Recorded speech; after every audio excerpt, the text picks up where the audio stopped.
Hi, everybody. This is Bob Gale, co-creator of Back to the Future, and you're listening to Brad Gilmore. Doc! Okay, relax, Doc. It's me. It's Marty. No, it can't be. Just sent you back to the future. Yeah. Oh, I know you did send me back to the future, but I'm back. I'm back from the future.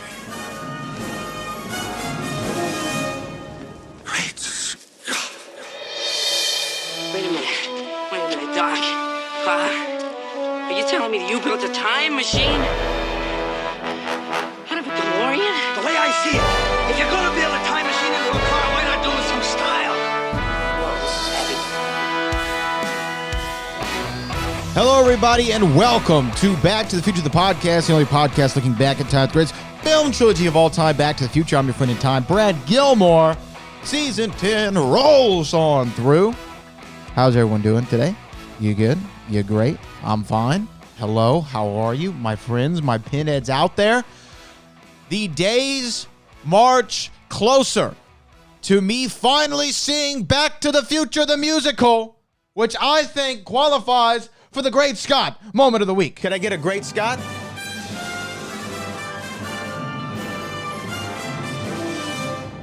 Great Scott!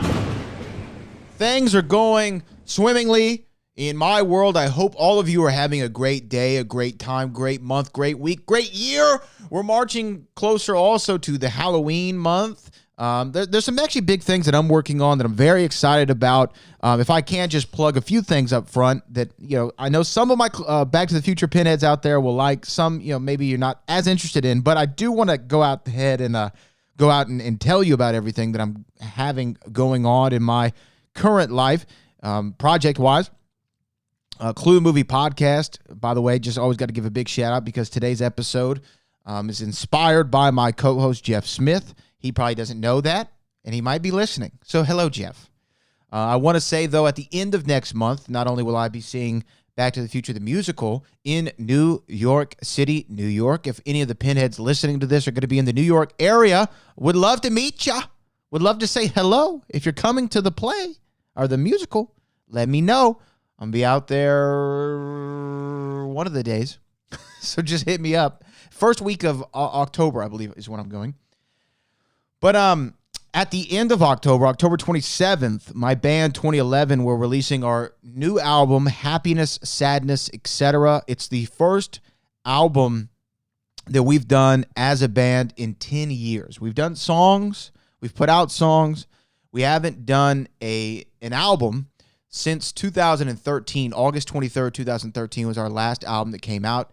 And this one is Happiness, Sadness, Etc. It has 14 tracks on it. And this is probably the thing I am most proud of, or the thing I've been the proudest of creatively in a very long time, that I feel just content with where it's at. And I'm really excited to share it with you. I know everyone always asks me, like, what kind of music do y'all make? I'll just tell you, it's an amalgamation of different things, but it's hip-hop, it's R&B, it's pop, it's rock. It's a little country influenced in certain songs. There's a lot of Houston influence in the album, obviously. But if you're a Southern rap fan, if you like R&B, some vintage vibes, some pop records, a little bit of country twang in between, this is the album for you. So maybe everybody might find something they like on this album. Because I will say, guys, there's no album I can actually think of that has as much genre bending as this one does. And I'm very proud of it. 14 records, comes out October 27th. Happiness, Sadness, Etc. So excited to share it with all of you. The other thing I want to let y'all know, I have a book project that I'll be announcing very soon. I hope that y'all will support me on. And all the Gilmore Media Network. We have 15 podcasts now that we're on that network. We're always developing more. If you're ever interested, give me a shout. If you have reached out to me and I haven't gotten back to you, I've been just busy getting the infrastructure set up. So I definitely will be reaching back out. But let's get into the episode today. So there's a couple things that I want to talk about. The one that I alluded to that Jeff Smith inspired. But also, I want to say that I recently, as I grab it off the desk, got a new prop replica that I want to share with everybody. This is the Back to the Future official licensed product of the Sports Almanac, Gray's Sports Almanac. The official Gray's Sports Almanac contains real in-depth coverage of all major sporting events from 1950 to the year 2000. The Sports Almanac also includes the see-through Almanac receipt and the Blast from the Past holographic reflectant bag. Sorry, a sound effect just went off in my ears. I don't think that you all heard it. It was actually apropos, though. As soon as I said blast, there I heard a DeLorean blast in my ear. But this is the reflectant plastic bag as well. So what's really cool about this, and I've gotten to look at it with close eyes, the bag is awesome. The receipt is really cool. The Blast from the Past receipt says Almanac, Grays, 1950 to 2000. Marty paid $29 for this Almanac and $3.19, in taxes, which brought his total to $32.19. And what an apropos thing. It says it's published by Metro Publishing, is what's on the back. Cover design Chang. This is what the back cover reads. Grays, the authority since 1923, your source for all sports facts, in-depth coverage of all major sporting events from 1950 to the year 2000. Let's see what it includes.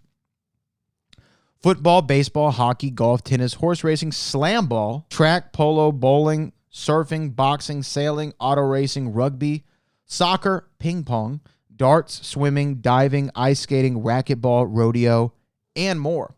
I'm sure some of you pitheads out there are saying slam ball. Wait, slam ball? What is slam ball?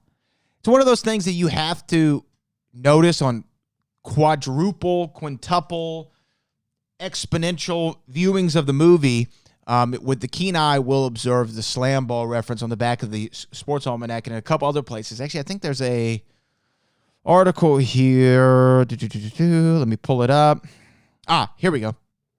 The name of the sport is never spoken in the entire film, but slam ball is a 2015 sport that eagle-eye viewers will spot several times during the film. According to Back to the Future, the official book of the complete movie trilogy, slam ball was intended to be a sport played in the 21st century in an anti-gravity field. Players wearing high-top electronic shoes that lit up when they entered that field to signal when they touched the game floor.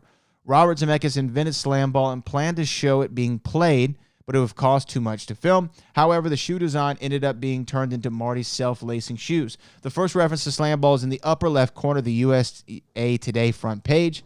In the inside sports box, it says slam ball playoffs began. Slam ball playoffs are also mentioned in the newsline box. It says the playoffs will begin this evening in Denver, which means the playoffs started October 22nd, 2015. Slam ball shows up again on the back cover of Gray's Sports Almanac. It's one of many sports listed inside the book. The inclusion of slam ball means the sport must have debuted sometime before 2001 in order to fall in the book's original 1950 to 2000 range. The final reference to slam ball in Back to the Future Part 2 is when Marty Sr. is talking to Needles. According to the on-screen captions, it's one of his favorite sports. You may be surprised to learn that slam ball actually exists, or did exist. A game named Slam Ball was created in 2001 by Mason Gordon, who wanted to have a combination of sports that approximated a real-life video game. It was the form of basketball with 4 trampolines in front of each net around the court stage. In 2002, the national network, now Spike TV, now Paramount, is when it first aired. After the 2003 season, Gordon and Warner Brothers Television had a disagreement and the league was dissolved. It resurfaced again in 2007 in Atlanta. A 2008 season was held at the Universal City Walk in Universal Studios, California, and televised on Versus and several international networks. Although slam ball differs from how Robert Zemeckis envisioned, the sport was actually never explained on screen, so we would accept any form of slam ball as an accurate prediction. However, the sport did not exist prior to 2001 and could not have been included in any form of Gray's Sports Almanac. It also hasn't had a season of competition since 2008, so entering the playoffs this month, as USA Today indicates. Prediction accuracy failed. Oh, okay. So that is the slam ball explanation for the inquiring minds that wanted to know. I do remember seeing slam ball on Spike TV. Hi, Luna. You want to be a part of the podcast? My cat is in my lap now. Slam Ball, I remember it coming on the Spike TV because Spike TV also had, hi Luna, Spike TV also had pro wrestling. So not a shocker to anybody out there that I was well aware of the Slam Ball concept. Not the one that Zemeckis, though, had. But I will say, as far as prop replicas have gone, this is one of my favorites that I've had. The Gray Sports Almanac is also, I feel like, one of the things from Back to the Future that really transcends the movie. I have heard the Gray Sports Almanac brought up in so many different things. One time, I remember... Gilmore, Sarah Zagney, or one other. That's my wife calling. Yeah, that's the power of love. Yes, my love, I am recording a podcast for Back to the Future. How can I help you? Oh, are you recording? I am recording. Oh, I was just going to ask you, when can I get a new iPhone? So the iPhone 15 is coming out soon, and we can discuss this at a later juncture. Now, if you are so inclined, I can tell you that remember when the iPhone came out with the Touch ID, where you could like scan things with your thumbprint and then pay for stuff and things like that with Apple Pay? Uh-huh. Yeah, guess who predicted that first? Who? Robert Zemeckis and Bob Gale in Back to the Future Part 2 in the 2015. They're paying with things with their thumbprint. Wow, interesting. Well, good to know. Okay, well, hey, I'll talk to you later. All right, bye. Love you, bye. Okay, sorry for the interruption. I will say, though, this is transcended, I feel like, just the film. People say, oh, is that in the Gray Sports Almanac? It was mentioned, I've talked about it before, in a CM Punk promo on WWE Monday Night Raw. I do not need to listen to this anymore, just as I do not need the members of the new Nexus to defeat you, John. You're a sports fan. It's in the history books. It's in Gray's Sports Almanac. The last 2 times you and I met, let the record state, it's CM Punk 2, John Cena 0.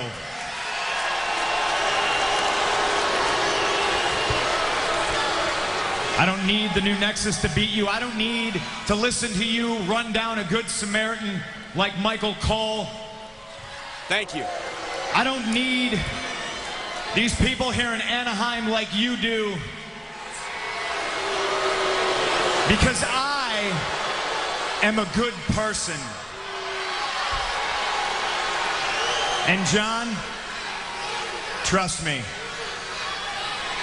even here, good things happen to good people.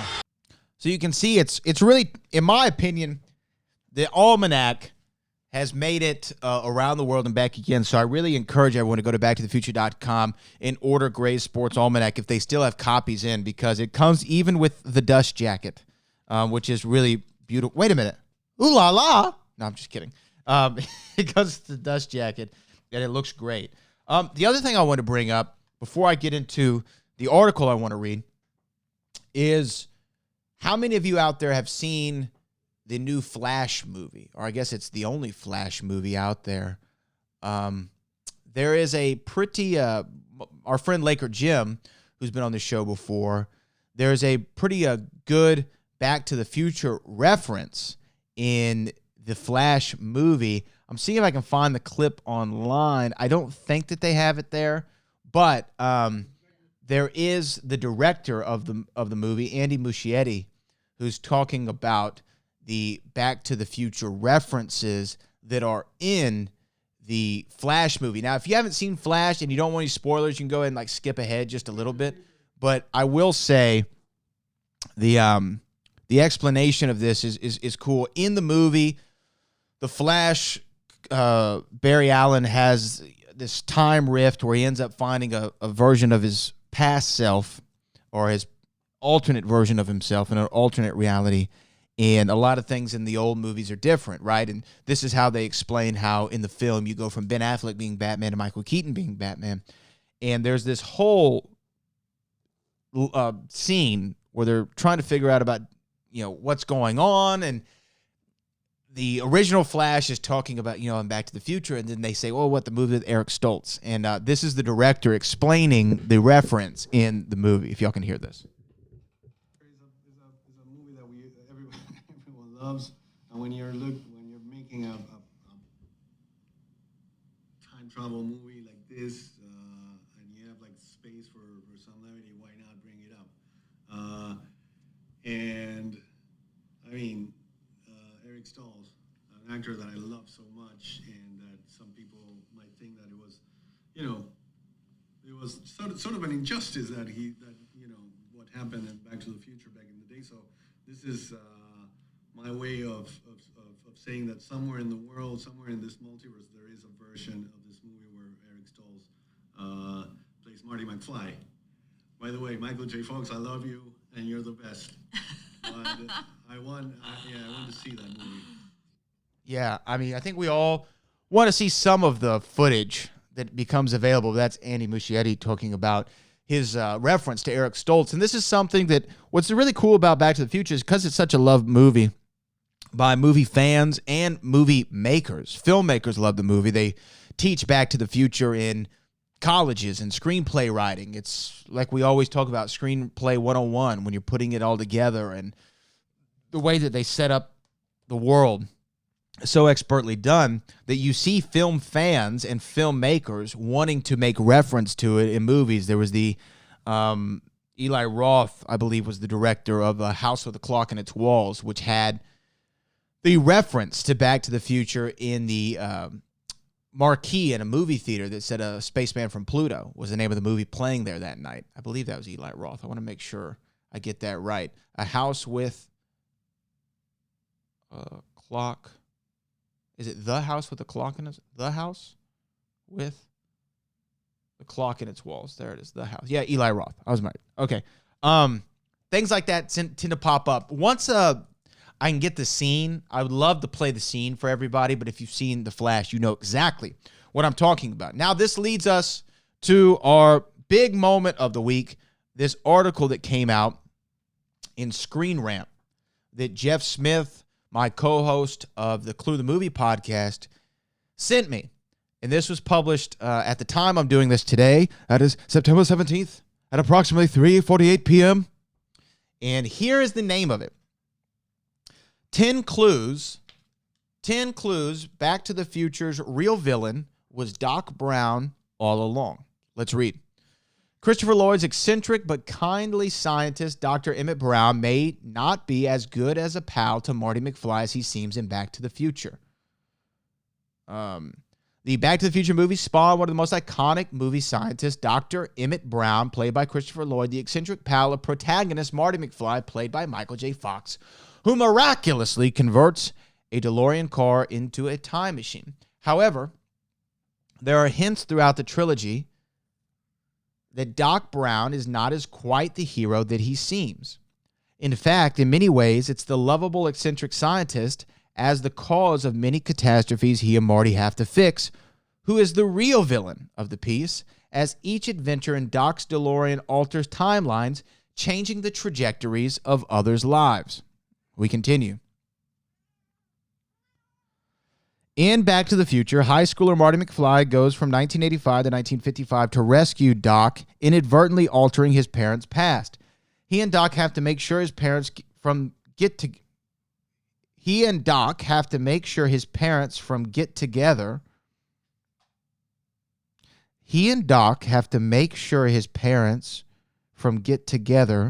Before getting into further scrapes in the future and the Old West, jumping across the confusing Back to the Future timelines. Okay, first of all, only thing confusing is the way that this is written. And no disrespect to the author of the piece, which is Jen Toombs. Proofread for me a little bit, unless I'm just reading this wrong. And I also don't think there's anything confusing about the Back to the Future timelines, but we digress. Throughout the trilogy, though, Doc is blindsided by science, risking a lot to achieve his goals and putting himself above crucial issues of space and time. Doc's hubris runs through the movies with clues to his more sinister nature throughout the trilogy. Okay, you've talked about it a lot, but can we see it? Dealing with terrorists is undoubtedly a quite solid red flag that someone might have a villainous streak. Hey, Luna, stop. They later turn up and shoot Doc for not sticking to his promise and making them a bomb. The deal definitely put Doc Marty and the whole Hill Valley at risk. Even though he had no intention of making the bomb, the armed group could have forced him to. The plutonium was stolen from a power plant by terrorists too, but Doc never tries to return it instead of keeping it for himself, blinded by his scientific ambition. I do give them this. I mean, Doc stealing plutonium that was taken by terrorists in order to make a bomb. I mean, yeah, not the greatest in the world, but, you know, hey, man, it's neither here nor there. I mean, he was trying to make the time machine. So, yes, blinded by his scientific ambition, I agree with. Perhaps the real reason Doc is friends with the 17-year-old is that he can manipulate him as an unpaid lab assistant.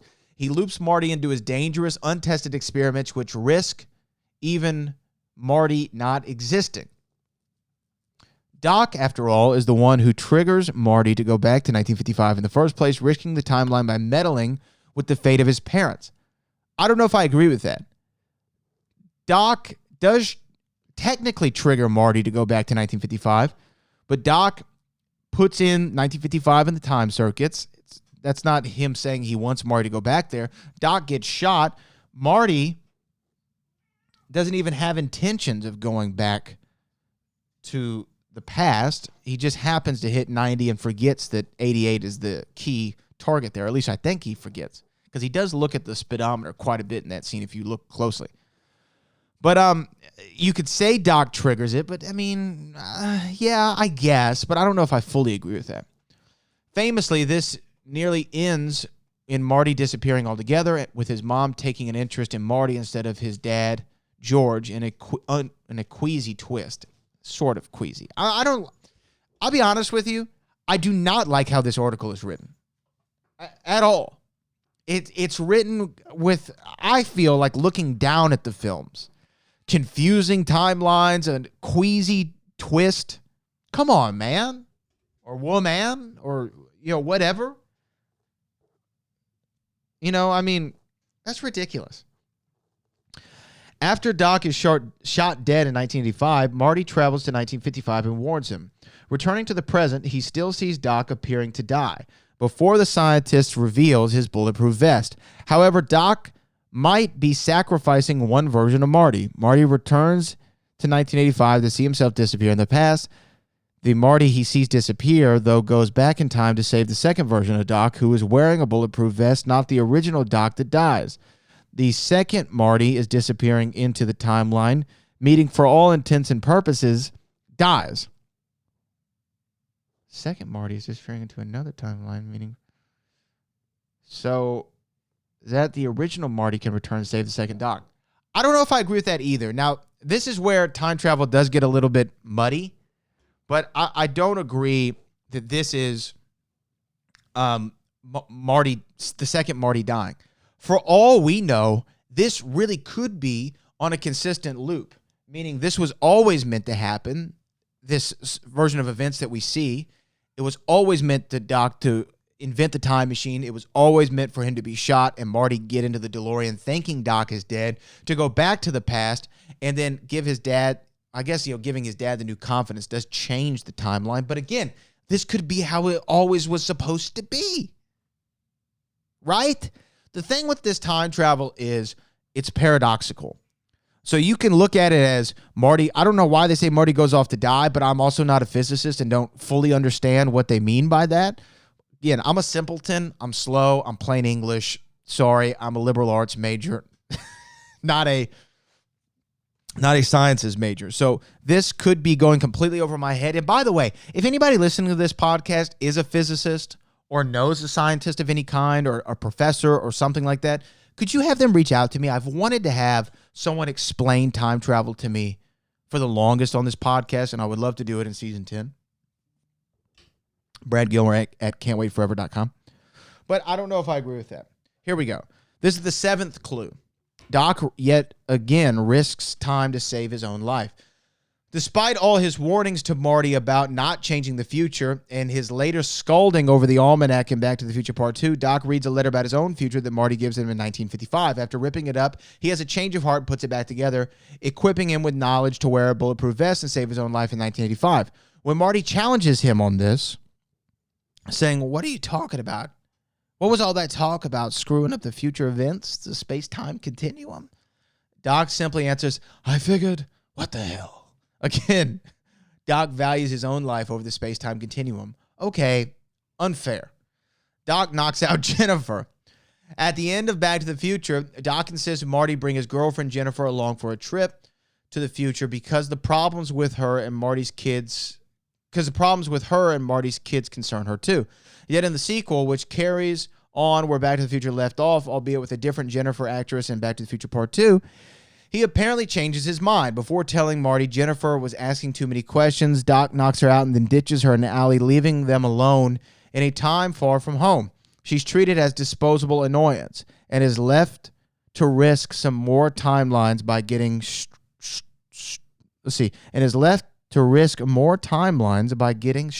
stuck in her future self's house. I need to put my glasses on. I'm having issues with this text today. So, if this author would have looked into it a little bit more, you realize that the writers didn't want Jennifer to be there, but in order to keep up with the spirit of the first movie, they didn't want to just write her off and not have her in the car. She was in the car. They said if they could go back and do it, they never would have put her in the car. So in a way, yes, she is an annoyance because she was a plot device that didn't need to be there, that had to be there in order to keep the continuity. But again, I don't like the tone here. I don't like the tone. 5, Doc risks his dog's safety. Okay, I knew this was coming. It's not just Marty that's an expendable guinea pig to Doc. The scientist uses his dogs as test subjects too. After Doc nearly had an ape instead. Yes, we all know that. When Marty arrives in 1955, he finds Doc testing a brainwave analyzer on his dog Copernicus. In 1985, Doc has another dog, Einstein, and is yet again reckless with his health, testing the DeLorean by sending him 1 minute into the future. Later, in 2015, Doc leaves poor Einstein in a suspended animation kennel.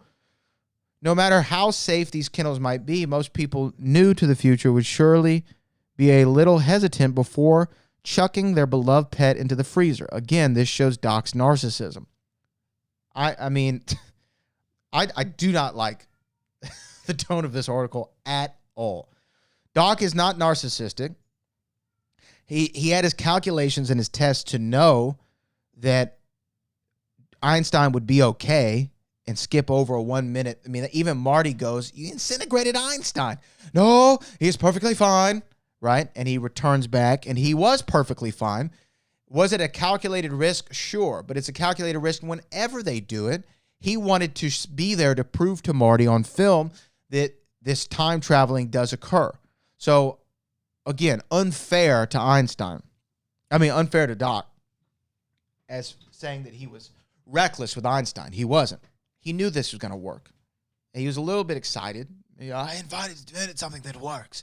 But he had the confidence it would work.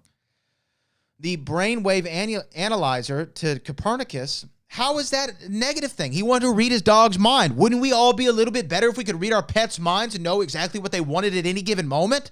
Sorry, Jen Toombs, that you think that trying to figure out exactly what your dog is thinking and their deep, dark desires and dreams and aspirations, that's a narcissist? How is that narcissistic? He's trying to figure out what the dog is thinking.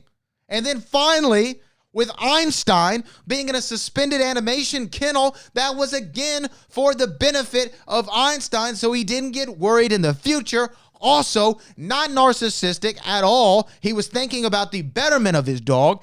And finally, when you really think about it, Doc is a scientist. Of course, he's going to embrace any technological advances in the future, so he would have no hesitancy to leave him in a suspended animation kennel because he was sure that the science was safe if other people were doing it. I'm sorry. I do not like how this article is written. Number 4. Doc endangers the timeline in Back to the Future Part 3. In Back to the Future Part 3, Doc ends up stuck in 1885 when he and Marty save a school teacher, Clara, from plunging to her death in a ravine. Again, he was breaking his own rules about meddling with the timeline, but Doc goes further. Stop right there. He wasn't thinking ahead of time. That's called instinctual. He saw somebody was about to die, and he had the ability to prevent it. So he had the instinct, whether he knew the ramifications or not, or even had the ability and the time to calculate the risks, his instincts kicked in. Again, he is breaking his own rules by meddling with the timeline, but Doc goes further. He ends up getting married to Clara and even having 2 children in the past. How narcissistic. The fact that a whole family's tree worth of people now exist and will have children of their own is set to alter future events even more than Back to the Future Part 2's Almanac would. Doc is apparently happy to risk the space-time continuum, though when it is time for his own personal happiness. Now, I don't agree with that either, because once Doc has the ability to make the time train, what does he do? He comes back to his present, and then we don't know exactly where he goes after that. Theoretically, Doc could just be time hopping. He could have gone back to the past. He could have gone to we don't know where he went. So we can't say that he altered realities more. Although, I see the argument that they're making in that regard. I get it. I get a lot of these arguments. I don't like the smugness in which they were written. It kind of bothers me. And again, this is no personal attack on the author. But it does. This is my favorite movie of all time. And Doc's my favorite character. Christopher Lloyd's my favorite actor. I'm a little bit defensive of this. But the narcissistic thing about the dogs was a step too far for me. Number 3, Doc is hungry for power and recognition. Doc is not merely motivated by adding to the world's scientific knowledge, but is also chasing scientific glory. Don't they all? One hint is that he goes by Doc rather than Emmett, highlighting his credentials.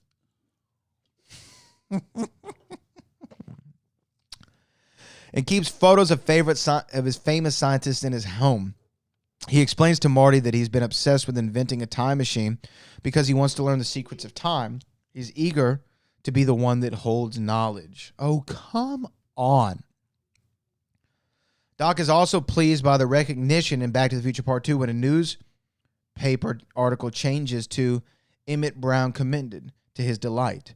While Doc is understandably relieved the article is no longer about him being in a mental hospital, this is a hint of what kind of reward he wants from his career.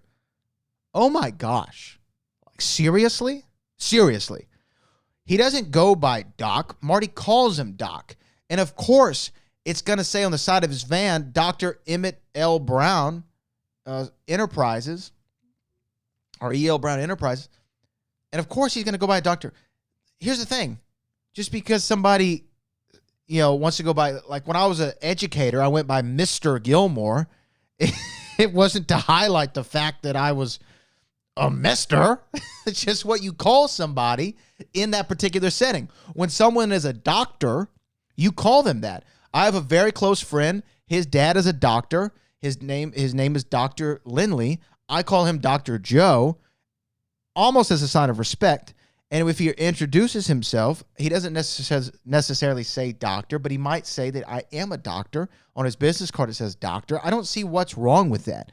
If Doc Brown is really a doc, why can't someone call him Doc? That's not egotistical. It's not self-aggrandizing. It's something that was earned. It's not like he's saying, Marty, call me King Brown in some ridiculous name.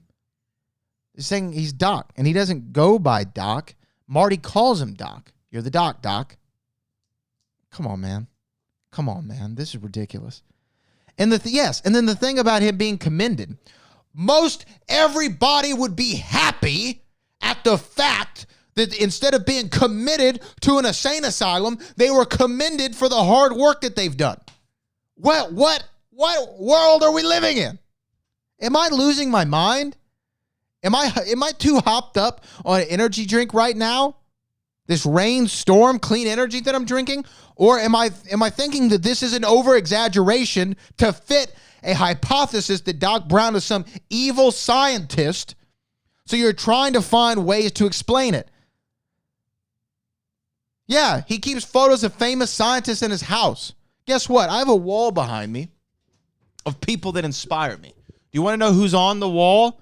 Johnny Carson, Jay Leno, Christopher Lloyd, Jay-Z, Diddy, Macho Man, Randy Savage. Who else is on my wall? Michael Jordan, Hank Aaron, Trish Stratus, Fletch, Pamela Anderson, Jennifer Lopez. These are people that inspire me in one way or another. It doesn't mean that I, want to be famous, right? I mean, who cares that he keeps photos of famous scientists in his house? I mean, what the hell? What, so? Okay, sorry. I'm getting a little bit too emotional. 2, Marty and Doc mess up Biff's life. I think Biff does that on his own, but let's see what they say. In the alternate 1955 that Marty goes back to in Back to the Future, the movie's villain Biff is a predator and tries to assault Marty's mom. In the original timeline, though, there's nothing to suggest that Biff is merely that he is Biff. There's nothing to suggest he is. Biff is merely a bully. Well, I don't know if that's true.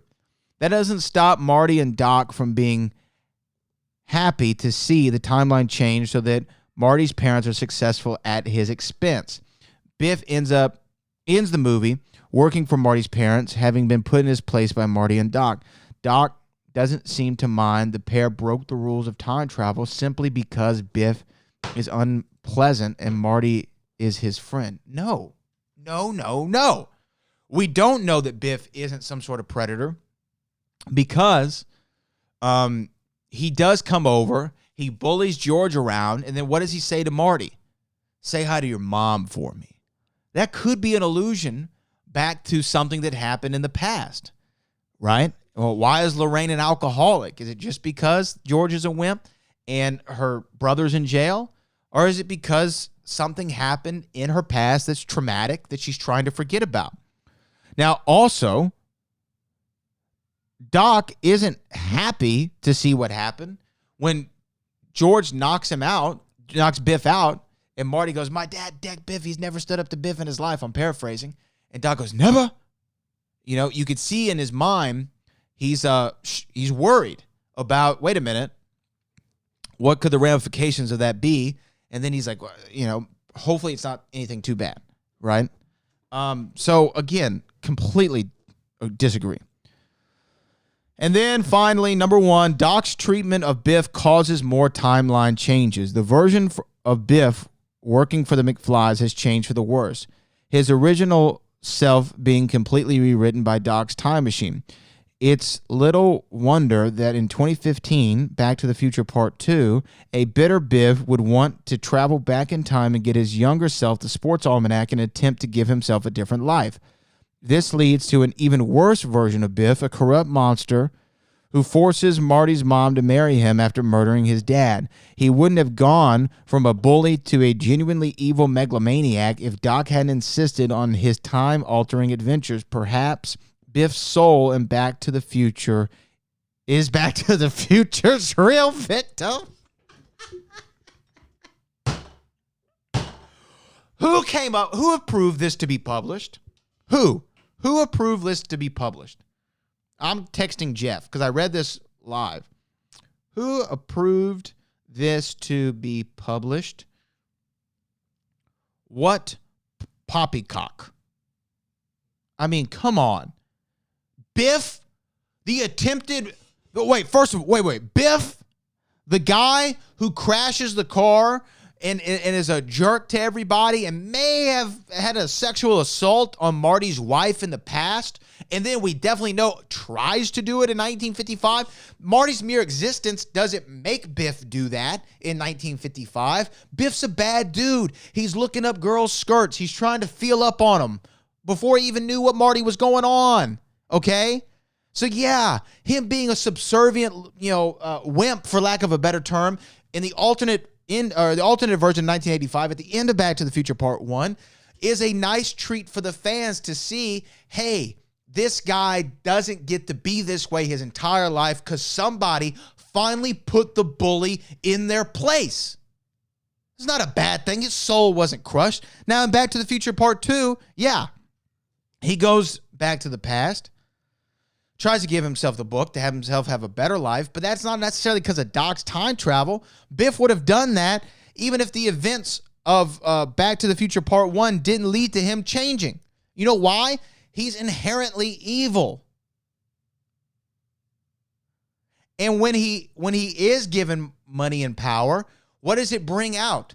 It brings out the true side of Biff Tannen, a murderer who's an abusive husband, forces Marty's mother to marry him, kills Marty, tries to kills George, tries to kill Marty. This guy sucks. He's one of the best villains in movie history because of all those facts. We don't care about his soul. He doesn't have one. At least in what's illuminated, the facts that we know. He's not somebody you cheer for. Sorry, I'm getting very amped up reading this. Because again, this is such a hit piece on Doc Brown unnecessarily. They had a hypothesis that probably came to them in the middle of the night. Wouldn't this be funny to do Doc as a villain? And then they go out there and they try to find clues to make it fit the narrative. Again, I know I'm getting, amped up and emotional, and I really blame the energy drink and the Red Bull and the caffeine. But and this is no knock on, or honestly, this isn't a knock on the author of this piece or anything. I'm passionate about the movie, and I don't agree with it, and I might be turning it up a little bit for y'all's benefit. but in all honesty, I would love to have Jen on the show. I believe it was Jen Toombs, correct? Jen Toombs. Yeah, I would love to have Jen Toombs on the show. Maybe we could debate this. I'm actually going to try to find this person on Twitter right now, or on X. Is this Jim Toombs? Is this the one? I don't know. This doesn't look like the same one. I'm trying to see if I can find Toombs Screen Rant. You never know if they're going by their real name or not. Can't find it on there. But if anybody knows how to reach Jen Toombs, I would love to talk to them about this ridiculous hypothesis. And I hope I wasn't too over animated here. But again, I'm flabbergasted by this article. I mean, just flabbergasted that they think Doc is the villain here. I mean, Doc even realizes the error of his ways and says, I need to destroy this thing. I should have never made it. He realizes the damage that it's caused him, and so that's not somebody who's just inherently evil if they realize it, right? So anyway, sorry if I got a little too animated at that. My apologies to Jen Toombs. But I just was reading it, and I was angered by it. I was angered by the idea, that Doc is some evil person.